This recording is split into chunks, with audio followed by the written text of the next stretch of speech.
Pose a threat to something or somebody. Paragraph 1. One danger of globalization is the increased prevalence of worldwide pandemics. After the Ebola, SARS, and MERS outbreaks in recent years, the coronavirus now poses a serious threat to the well-being and even the lives of people all over the world. International travel and commerce have enabled the virus to spread rapidly, endangering in particular the most vulnerable in society. Those who are already suffering from long-term illnesses, the malnourished, and the elderly are at the greatest risk. In future, governments must coordinate their efforts in an international response to global pandemics, led by the World Health Organization. The next outbreak might be worse, and so the international community must be better prepared. Vocabulary notes. To pose a threat to somebody or something means to present a difficult or dangerous situation. That situation is likely to cause problems for somebody or something.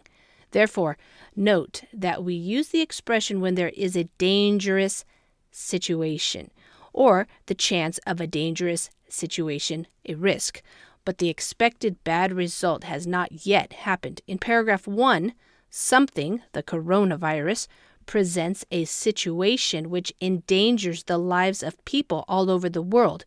So, in that example, something poses a threat to everybody.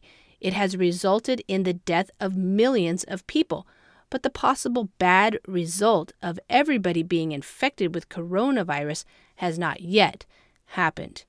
In writing or speaking, we can write or say that the dangers or difficulties are very great by using an adjective, such as a serious threat, a grave threat, or an unforeseen threat, if the threat is unexpected or unpredicted.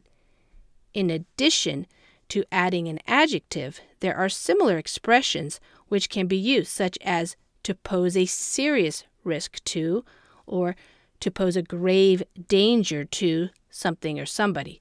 The first paragraph deals with the topic of health, but the expression can be used in other contexts.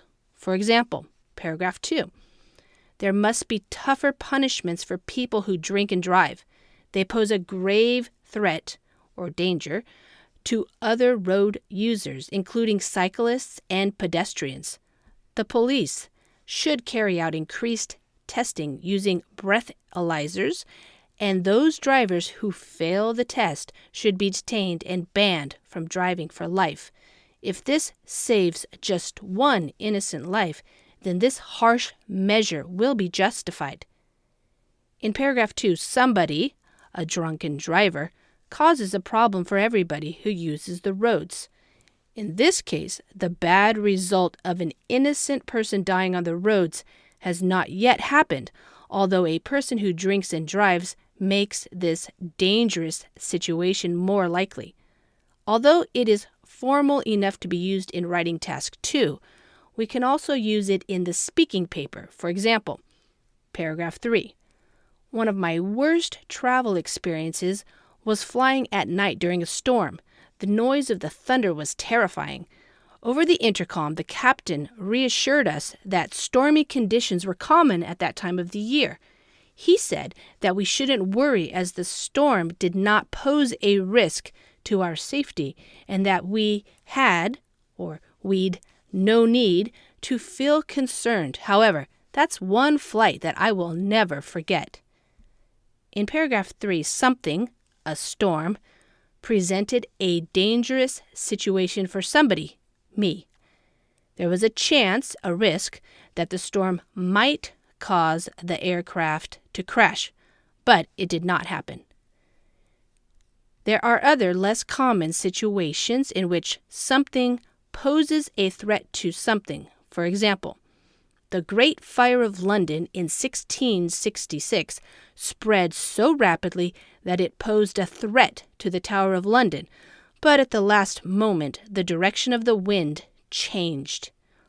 Also, somebody can pose a threat to somebody. For example, in the USA, it is unlikely that any candidate will pose a serious threat to President Trump in the elections.